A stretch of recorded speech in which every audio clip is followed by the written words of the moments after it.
Теміртауда болашағы зор жобаларда жұмыс істейтін қызметкерлерді іріктеуге арналған кеңсе ашылды. Онда тамыздың 5-нен бастап қыркүйектің 14-не дейін Бозшакөл мен Ақтоғай компанияларына қосылып жұмыс істегісі келетін азаматтардың құжаттарын қабылдап, үміткерлерді тіркеу жүріп жатыр.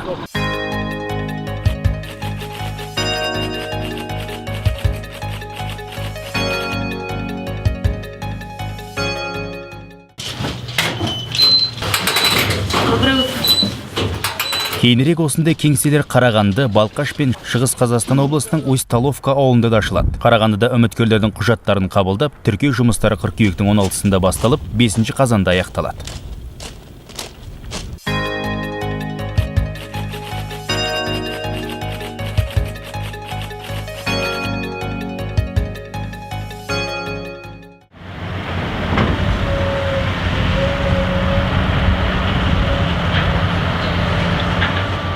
Балқашта үміткерлердің құжаттарын қабылдап тіркеу жұмыстары 16 тамыз бен 19 қазан аралығында өтеді.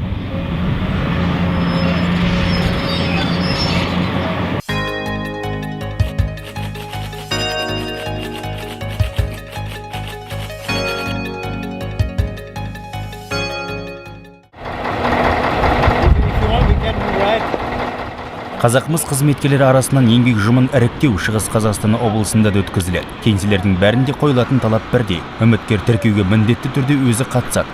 Және түйіндемесін, жеке куәлігі мен біліктілігін растайтын сертификаттардың түпнұсқасы мен көшірмесін ала баруы шарт.